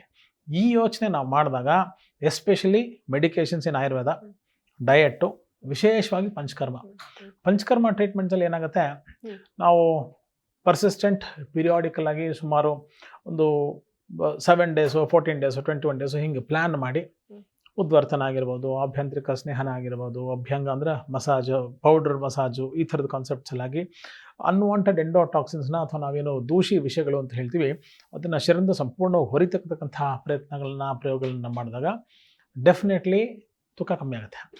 Value added advantage ಏನೋ, ತೂಕ ಕಮ್ಮಿ ಆಗೋದಲ್ಲ, ಇಂಚ್ ಲಾಸ್ ಆಗಬೇಕು. ಇವಾಗ ನಾನು 44 ಹಾಕೊಂಡಿದ್ದೀನಿ ಶರ್ಟು, ಆ 44 ನಂಗೆ ತುಂಬ ಟೈಟು, 2 ಬಟನ್ ಸೇರ್ಸೋಕ್ಕಾಗ್ತಲ್ಲ, ಕಿತ್ತೋಗ್ಬಿಡ್ತಾ, ಹೊಟ್ಟೆ ಗಡ್ಡ ಇದೆ. ಇದೇ ಭಾಷೆ ಒಬ್ಬ ಶ್ರೀ ಸಾಮಾನ್ಯ ಹೇಳ್ತಾನೆ, ಸರ್ ನಂಗೆ ಬ್ಲೌಸ್ ಹರಿದೋಗುತ್ತೆ ಸರ್, ಅಷ್ಟು ಟೈಟ್ ಆಗಿದೆ ನನಗೆ. ಸೊ ವೆಯ್ಟ್ ಕಮ್ಮಿ ಮಾಡೋದು 1 ಪೋರ್ಷನ್. ಈ ಬಳೆ ಇಷ್ಟಕ್ಕೆ ಸರ್ ಕೂತ್ಕೋತಾ ಇದ್ದಿದ್ದು, 1 ಇಂಚ್ ಮೇಲೆ ಬರಲ್ಲ ಸರ್, ಟೈಟಾಗಿ ಕೂತ್ಕೊಂಡ್ಬಿಟ್ಟಿದೆ ಅಂತಾರೆ. ನೀವು ವ್ಯಾಲ್ಯೂ ಹೆಂಗೆ ಕ್ರಿಯೇಟ್ ಮಾಡ್ತೀರಾ ಅವ್ರ ಹೆಲ್ತಲ್ಲಿ ಅಂದಾಗ, ಇಲ್ಲಿರ್ತಕ್ಕಂಥ ಬಳೆ 4 ಇಂಚ್ ಮೇಲೆ ಸರಿಸಿ ನೋಡಿ ಸರ್, ಈಗ ಮೂಮೆಂಟ್ ಆಗ್ತದೆ, ಆ ಹ್ಯಾಪಿನೆಸ್ ಇದೆಯಲ್ಲ. ಆ ಬೆಲ್ಟ್, ಒಬ್ಬ ಯೂತ್ ಹೇಳ್ತಾನೆ, ಸರ್ ಬೆಲ್ಟ್ ಹಿಂಗೆ ಕರೆಕ್ಟಾಗಿ ಲಾಕ್ ಆಗ್ತಿರಲಿಲ್ಲ ಸರ್, ಅದು ಟ್ರಿಮ್ ಇರಲಿಲ್ಲ ಅಂತ. ಇವಾಗ ನಾನು ಹೊಟ್ಟೆ ಎಳ್ಕೊಳ್ಳೋ ಅವಶ್ಯಕತೆ ಇಲ್ಲ ಸರ್, ಆದರೂ ಬೆಲ್ಟ್ ಕೂತ್ಕೊಳ್ಳೋದು ಅಂದಾಗ ಆ ಮಕ್ಕದಲ್ಲಿ ಆ ಮಂದಹಾಸ ಉತ್ಪನ್ನ ಆಗುತ್ತಲ್ಲ. ಒಂದು ಯಾವುದೇ ವಯಸ್ಸು, I am not talking about the teenage, youth ಅಂತ ಮಾತಾಡ್ತಿಲ್ಲ. We are there with you. ನಾವಿದ್ದೀವಿ ಡಾಕ್ಟರ್ಗಳಾಗಿ, ಬೆಂತಟ್ತೀವಿ, ನಿಮ್ಮ ಕೆಲಸ ನೀವು ಮಾಡಬೇಕು. We will monitor. ಟೀಚರು ಮಕ್ಕಳು ಓದ್ಸೋಕ್ಕಾಗಲ್ಲ, ಓದು ಅಂತ ಹೇಳ್ಬೋದು, ಪಾಠ ಹೇಳ್ಕೊಡ್ಬೋದು. ನಾಳೆ ಬೆಳಗ್ಗೆ ಓದಿದ್ಯಾ, ಇಲ್ಲಾಂದರೆ ಹೊಡಿತೀನಿ ಬಡಿತೀನಿ ಅಂತಕ್ಕಂಥ ಸ್ಟ್ರಿಕ್ಟು ಆಗಿ ಇದ್ದು ಇವತ್ತು ಹೊಡೆಯೋಕ್ಕೂ ಆಗಲ್ಲ, ಬಡಿಯೋಕ್ಕೂ ಆಗಲ್ಲ, that's a different story. But strict ಆಗಿದ್ದು ಕಣ್ಣು ಬಿಟ್ಟು ಮಾಡು ಅಂದಾಗ ಆ ಭಯ ಏನು ಸಕಾರಾತ್ಮಕ ಕ್ರಿಯೇಟ್ ಮಾಡ್ತೀವಲ್ಲ, ಆ ಮಗುವಿನ ಗ್ರೂಮಿಂಗಲ್ಲಿ, ಆ ಮಗುವಿನ ಫ್ಯೂಚರ್ ಶೇಪಿಂಗಲ್ಲಿ ತುಂಬ ದೊಡ್ಡ ಸಕ್ಸಸ್ಸು ವೈದ್ಯರು ನಾವು ಕೊಡ್ತಕ್ಕಂಥದ್ದು ಅಂತ ನಾನು ಭಾವಿಸ್ತೇನೆ. ಓಕೆ ಡಾಕ್ಟರ್, ಈಗ ನೋಡಿದ್ರೆ ದೊಡ್ಡವರು ಅಷ್ಟೇ ಅಲ್ಲ, ಚಿಕ್ಕ ಮಕ್ಕಳಲ್ಲೂ ಕೂಡ ಈ ಒಬೆಸಿಟಿ ಅನ್ನುವಂಥದ್ದು ಕಾಣಿಸ್ಕೊಳ್ತಾ ಇದೆ. ಯಾಕಾಗಿ ಡಾಕ್ಟರ್? ಸರಿಯಾದಂಥ ಕ್ರಮಬದ್ಧವಾದಂಥ ಶಾರೀರಿಕ ವ್ಯಾಯಾಮ ಇಲ್ಲದಿರೋದು ಬಹು ದೊಡ್ಡ ಕಾರಣ ಅಂತ ನಾನು ಭಾವಿಸ್ತೇನೆ. ಒಂದು ಫಿಸಿಕಲ್ ಆ್ಯಕ್ಟಿವಿಟಿ, ನಾನು ಈ ಹಿಂದೆ ಡಯಾಬಿಟಿಸ್ನ ಸಂಬಂಧಪಟ್ಟ ಮಾತಾಡೋಗ್ಲು ಹೇಳ್ತಿದ್ದೆ, ಪುಟ್ಟ ಮಕ್ಕಳು ಸಮ್ಮರ್ಲಿ ಚೆನ್ನಾಗಿ ಆಟ ಆಡಬೇಕು, ಸಾಯಂಕಾಲ 1 ಅವರ್ ಚೆನ್ನಾಗಿ ಆಟ ಆಡಬೇಕು, ಫಿಸಿಕಲ್ ಆ್ಯಕ್ಟಿವಿಟಿ ಇರಬೇಕು. ಕಬಡ್ಡಿ, ಖೋ ಖೋ, ಚಿನ್ನಿದಾಂಡ್ಲು, ಚೂರು ಚೆಂಡು ಇವೆಲ್ಲ ಕರ್ನಾಟಕದ ಪ್ರದೇಶದಲ್ಲಿ ಆಡಿ ಬೆಳೀತಕ್ಕಂಥ ಒಂದು ವಾತಾವರಣ ಇತ್ತು. ಮರಳ ಮೇಲೆ ಆಡ್ತಕ್ಕಂಥದ್ದು ಅನೇಕ ಆಟಿಕೆಗಳು ಇತ್ತು. ಬುದ್ಧಿಗೆ ಶರೀರಕ್ಕೆ ದಣವಾಗ್ತಕ್ಕಂಥ ಒಂದು ಪದ್ಧತಿ ಇತ್ತು. ಇವತ್ತು ಸೋಷಿಯಲ್ ಆ್ಯಪ್ಸು, ಅನೇಕ ಗೇಮ್ಸ್ ಎಲ್ಲ ಬಂದಿರೋದ್ರಿಂದ, ಆಮೇಲೆ ಹೈಪರ್ ಸೆಕ್ಯೂರಿಟಿ ಸೇಫ್ಟಿ ಸ್ಟ್ಯಾಂಡರ್ಡ್ಸ್ನ ಫಾಲೋ ಮಾಡಬೇಕು, ಮಕ್ಕಳಿಗೆ ತುಂಬ ಕಾಳಜಿ ಗಮನ ವಹಿಸಬೇಕು ಅಂತಕ್ಕಂಥ ದೃಷ್ಟಿಕೋನದಿಂದ ಆ ಮಕ್ಕಳೆಲ್ಲೂ ಹೊರಗಡೆನೇ ಬಿಡದೆ, ಮನೋವಿಕಸನವೂ ಇಲ್ಲ, ಶಾರೀರಿಕ ವಿಕಸನವೂ ಇಲ್ಲ, ಈ ದೃಷ್ಟಿಕೋನದಲ್ಲಿ ಫಿಸಿಕಲ್ ಆ್ಯಕ್ಟಿವಿಟಿ ನಿಂತಿದೆ. ಆ್ಯಂಡ್ ಮಕ್ಕಳಿಗೆ ಚೆನ್ನಾಗಿ ಒಳ್ಳೆ ಗುಣಮಟ್ಟದ ಊಟ ಕೊಡಬೇಕು. ತುಪ್ಪ ಕೊಡಿಂದ ನಾವು ಭಯ ಪಡ್ತೀವಿ, ಸರ್ ದಪ್ಪ ಆಗ್ಬಿಡ್ತಾನೆ ಸರ್. ಅದೇ ನೀವೊಂದು ಫ್ರೆಂಚ್ ಫ್ರೈಸ್ ಕೊಡಿ, ವಡೆ ಕೊಡಿ, ಸರ್ ನೀರಿನ ಮೇಲೆ ಎಣ್ಣೆ ತೆಲುತ್ತೆ, ಎಣ್ಣೆ ಮೇಲೆ ವಡೆ ತೆಲುತ್ತೆ, so vada is most lighter ಅಂತಕ್ಕಂತಹ ಕಾನ್ಸೆಪ್ಟು ಅನೇಕ ಮನಸ್ಸಿನಲ್ಲಿ ಇವತ್ತಿಗೂ ಇದೆ. ಹಿಡನ್ ಕಾನ್ಸೆಪ್ಟ್ಸಲ್ಲಿ ಎಷ್ಟೆಲ್ಲ ಅನ್ವಾಂಟೆಡ್ ಥಿಂಗ್ಸು ಶರೀರಕ್ಕೆ ಹೋಗುತ್ತೆ ಅದ್ರ ಬಗ್ಗೆ ನಾವು ಗಮನವನ್ನು ಪುಟ್ಟ ಮಕ್ಕಳೇ ಹರಿಸ್ಬೇಕು. ಇನ್ನೂ ಸಿಂಪ್ಲೆಸ್ಟ್ ಫಾರ್ಮು ನಾವು ಏರೇಟೆಡ್ ಡ್ರಿಂಕ್ಸು. ಚೆನ್ನಾಗಿ ಹಣ್ಣು ತಿನ್ರಪ್ಪ, ಮೋಸಂಬಿ ತಿನ್ನಿರಿ, ಕಲ್ಲಂಗಡಿ ಹಣ್ಣು ತಿನ್ನಿರಿ, ತರ್ಬೂಜ್ ತಿನ್ನಿರಿ, ದಾಳಿಂಬೆನ ಅಗದು ತಿನ್ನಿರಿ, ಸೇಬೆಕಾಯಿ, ಪೇರ್ಲು, ಚೇಪೆಕಾಯಿ ನಾವೇನು ಹೇಳ್ತೀವಿ, ಚೆನ್ನಾಗಿ ಬೀಜ ಸಮೇತ ಆ ವಯಸ್ಸಲ್ಲೇ ತಿಂದು ಯಾವಾಗ ತಿನ್ನಬೇಕು, ಆ ರುಚಿಯನ್ನು ಆಸ್ವಾದನೆ ಮಾಡಿದ್ರೆ ಯಾವಾಗ ಮಾಡಬೇಕು. ನೀವು ಹಣ್ಣನ್ನು ಹಣ್ಣಿನ ರೂಪದಲ್ಲಿ ಅಗದು ತಿಂದಾಗಿರ್ತಕ್ಕಂಥ ಆ ಟೇಸ್ಟ್ ಎಕ್ಸ್ಪೀರಿಯನ್ಸು ನೀವು ರೆಡಿಮೇಡ್ ಒಂದು ಟೆಟ್ರಾಪ್ಯಾಕ್ ಜ್ಯೂಸಲ್ಲಿ ಕೊಡಿದ್ರೆ ಖಂಡಿತ ಬರ್ಲಿಕ್ಕೆ ಸಾಧ್ಯ ಇಲ್ಲ. ಒಂದು. ಎರಡನೇದು ಆ್ಯಡೆಡ್ ಶುಗರ್ಸ್, ಜ್ಯೂಸ್ಗಳಲ್ಲಿ ಆ್ಯಡೆಡ್ ಶುಗರ್ಸು. ಮೂರನೇ ಪ್ರಮುಖವಂಥದ್ದು ಏರೇಟೆಡ್ ಡ್ರಿಂಕ್ಸ್. ಇಲ್ಲಿ cola drinks, colour drinks, which I don't want to name, ಅನೇಕದಂಥ ಬಣ್ಣದ ಕೃತಕ ಬಣ್ಣದ ಪ್ರಿಸರ್ವೇಟಿವ್ ಇರ್ತಕ್ಕಂಥ 6 ತಿಂಗಳು 18 ತಿಂಗಳು ಸಾಯದೇ ಇರತಕ್ಕಂಥ ಪದಾರ್ಥಗಳ ನಿರಂತರ ಸೇವನೆ. ಯಾವುದು ಎಕ್ಸ್ಪೈರಿ ಡೇಟ್ ಯಾಕೆ ಪ್ರಾಡಕ್ಟ್ಗೆ ಅಂತಕ್ಕಂಥ ಚರ್ಚೆ ಬಂದಾಗ, the food which expires by itself without giving any caution is the real food to be consumed. ಅನ್ನ ನೀವು ಮಾಡ್ತೀರಾ, ರೂಮ್ ಟೆಂಪರೇಚರ್ ಇಡಿ 6 ಅವರ್ಸು 8 ಅವರ್ಸು 10 ಅವರ್ಸು 12 ಅವರ್ಸ್ ಡವರ್, ಅದ್ರ ಲೈಫ್ ಹೊಟ್ಟೋಯ್ತು, ನೀವು ತಿನ್ನೋಕ್ಕಾಗಲ್ಲ. ಅದೇ ಅನ್ನ ಅಥವಾ ಹಾಲು ಅಷ್ಟೇ, 4 ಅವರ್ ಈಚೆ ಇಟ್ಟರೆ ಹಳಸೋಗುತ್ತೆ, ಕೆಟ್ಟೋಗುತ್ತೆ. ನೀವು 40 ದಿವಸ ಹಾಲು ಇಡ್ತೀನಿ ಆದರೂ ಕೆಡಲ್ಲ, 4 ವರ್ಷ ಅನ್ನ ಇಟ್ಕೊಂಡಿರ್ತೀನಿ ಆದರೂ ತಿಂತೀನಿ ನಾನು, ಅದಕ್ಕೆ ಯೋಗ್ಯತೆ ಇದೆ ಅಂದರೆ ಅದ್ರಲ್ಲಿ ಸತ್ವ ಇಲ್ಲ, ಏನೋ ಕೃತಕತೆ ಇದೆ, ಏನೋ ಬೆರೆಸಿದ್ದಾರೆ, ಏನೋ ಅನನುಕೂಲವಾದಂತಹ ದ್ರವ್ಯ ಅಂಶ ಅದಲ್ಲಿರೋದ್ರಿಂದ ಆ ಅಂಶಗಳನ್ನು ನಾನು ಸೇವನೆ ಮಾಡಿದಾಗ ನನ್ನ ಶರೀರಕ್ಕೆ ಹೇಗೆ ಮಾರಕವಾಗೋದು ಪ್ರತಿಫಲವನ್ನು ಕೊಟ್ಟೀತು. ಈ ಸರಳ ಬದಲಾವಣೆ, ಸರಳ ಚಿಂತನೆ, ಈ ಬೀಜವನ್ನು ಪೇರೆಂಟ್ಸ್ನ ಮನಸ್ಸಿನಲ್ಲಿ ಬಿತ್ತಕ್ಕಂಥದ್ದು, ಮಗುವಿನ ಮನಸ್ಸಿನಲ್ಲಿ ಬಿತ್ತಲಿಕ್ಕೆ ಸಾಧ್ಯ ಇಲ್ಲ. ನೀನು ಗ್ರೇಪ್ ಜ್ಯೂಸ್ ಕುಡಿ ಅನ್ನಕ್ಕೆ ಇಷ್ಟು ಹುಳಿ ಗ್ರೇಪ್ಸ್ಗೆ ಅಷ್ಟು ಸಕ್ಕರೆ ಹಾಕಿ ಕುಡಿಸೋ ಬದಲಿ ಗ್ರೇಪ್ಸ್ನ ತಿನ್ನು, ಚೆನ್ನಾಗಿ ತಿನ್ನು, ಜೀರ್ಣನೂ ಚೆನ್ನಾಗಾಗತ್ತೆ, ಮೋಷನ್ನು ಚೆನ್ನಾಗಾಗತ್ತೆ. ಗ್ರೇಪ್ಸ್ ಸಾರ್ ಆ ಹುಳಿ ರುಚಿ ನಿನಗೆ ಅನುಭವ ಆಗಬೇಕು. ಹುಳಿ ಅಂದರೆ ಹೀಗಿರುತ್ತೆ, ಷಡ್ರಸಗಳು, ಸ್ವಾದು, ಆಮ್ಲ, ಲವಣ, ಕಟು, ತಿಕ್ತ, ಕಷಾಯ, ಷಡ್ರಸಗಳು ನಾವೇನು ಹೇಳ್ತೀವಿ, ಆ ಷಡ್ರಸಗಳ ಅನುಭೂತಿ ಆ ಮಗುವಿಗೆ ಆಗಬೇಕು. ನಾವು ಪರಿಚಯವಿಲ್ಲ, ಎಲ್ಲವೂ ಸಿಹಿಮಯ, ಎಲ್ಲವೂ ಸ್ವೀಟ್ಮಯ, ಎಲ್ಲವೂ ನಿಮ್ಗೆ ಸ್ವೀಟ್ಮಯ ಆಗ್ಬಿಟ್ರೆ ನಿಮ್ಗೆ ಲವಣ ರಸದ ಇಂಪಾರ್ಟೆಂಟ್ ಹೇಗೆ ಗೊತ್ತು? ಉಪ್ಪಿಗಿಂತ ರುಚಿ ಬೇರೆ ಇಲ್ಲ ಅಂತಕ್ಕಂಥದ್ದು ಸಿನಿಮಾ ಹಾಡಲ್ಲೇ ಕೇಳೋದಲ್ಲ, ಅದನ್ನು ತಿಂದು ನೋಡಿದಾಗ ತಾನೇ ಗೊತ್ತಾಗೋದು. ಉಪ್ಪನ್ನೇ ತಿನ್ನೋದು, ಉಪ್ಪಿನಕಾಯಿನೇ ತಿನ್ನೋದಲ್ಲ. ನಮ್ಮ ಆಹಾರ ಸೇವನಾ ಪದ್ಧತಿಗಳು ನೋಡಿ, ಮಗುವಿಗೆ ಹೇಗೆ ಊಟ ಪರಿಚಯ ಮಾಡ್ತಿದ್ರು. ಮಗು ಅನ್ನಪ್ರಾಶನ ಸೇವನ ಸಂದರ್ಭದಿಂದ ಹುಟ್ಟದ ಬಂದು ಏನು ಮಾಡ್ತಿದ್ವಿ, 1 ಪಾಯಸ, 1 ಪುಳಿಯೋಗರೆ, 2 ಕೋಸಂಬರಿ, 2 ಪಲ್ಯ, ತುಪ್ಪ, ತವ್ವೆ, ಸಾಂಬಾರು, ತರಕಾರಿ ಎಲ್ಲ ಸಮ್ಮಿಶ್ರ ಒಂದು ಬೆಂಗಳೂರು ಊಟ. ನೀವು ನಾರ್ತ್ ಕರ್ನಾಟಕ ಕೊಟ್ಟು ಹೋಗಿ ಎಷ್ಟು ಬೇಕು ನಿಮಗೆ, ರೊಟ್ಟಿ, ಪಲ್ಯ, ಕಡಲೆ ಹಿಟ್ಟು, ಜೋಳಕ ಎಲ್ಲ ಅನೇಕದಂಥ ಖಾದ್ಯಗಳು ನಮ್ಮ ನೇಟಿವಿಟಿಗೆ ಎಷ್ಟು ಚೆನ್ನಾಗಿ ಹೊಂದಿಕೊಳ್ತಾ ಇತ್ತು. ಪದ್ಧತಿಗೆ ಬಂದ್ಬಿಡೋರು ಬೈ ಸಿಸ್ಟಮ್, ಬೈ ಡಿಫಾಲ್ಟ್ ಅವ್ರು ಹೆಲ್ತಿ ಆಗಿರೋರು. 4 ಸೆಕೆಂಡ್ ಕಟ್ಕೊಂಡ್ವಿ, 40 ವರ್ಷ ಜೀವನ ಕಡ ಇಟ್ವಿ. ಇದು ಆಗ್ತಾ ಇದೆ. ಓಕೆ ಡಾಕ್ಟರ್, ಇವತ್ತಿನ ಕಾರ್ಯಕ್ರಮದಲ್ಲಿ ಭಾಗಿಯಾಗಿ ಒಬೆಸಿಟಿ ಬಗ್ಗೆ ನಮ್ಮ ವೀಕ್ಷಕರಿಗೆ ತಿಳಿಸ್ಕೊಟ್ಟಿದ್ದೀರಾ, ಹಾಗಾಗಿ ಧನ್ಯವಾದಗಳು. ನಮಸ್ಕಾರ. ನೋಡಿದ್ರಲ್ಲ ವೀಕ್ಷಕರೇ, ಇದಾಗಿತ್ತು ಇವತ್ತಿನ ವಿಶೇಷ. ಮುಂದಿನ ಸಂಚಿಕೆಯಲ್ಲಿ ಮತ್ತೊಂದು ವಿಶೇಷವಾದಂತಹ ವಿಚಾರದ ಜೊತೆ ನಿಮ್ಮ ಮುಂದೆ ಬರ್ತೀವಿ. ಅಲ್ಲಿವರೆಗೂ ನೋಡ್ತಾ ಇರಿ ಜೀ ಕನ್ನಡ ನ್ಯೂಸ್, ಸತ್ಯವೇ ಸುದ್ದಿಯ ಜೀವಾಳ.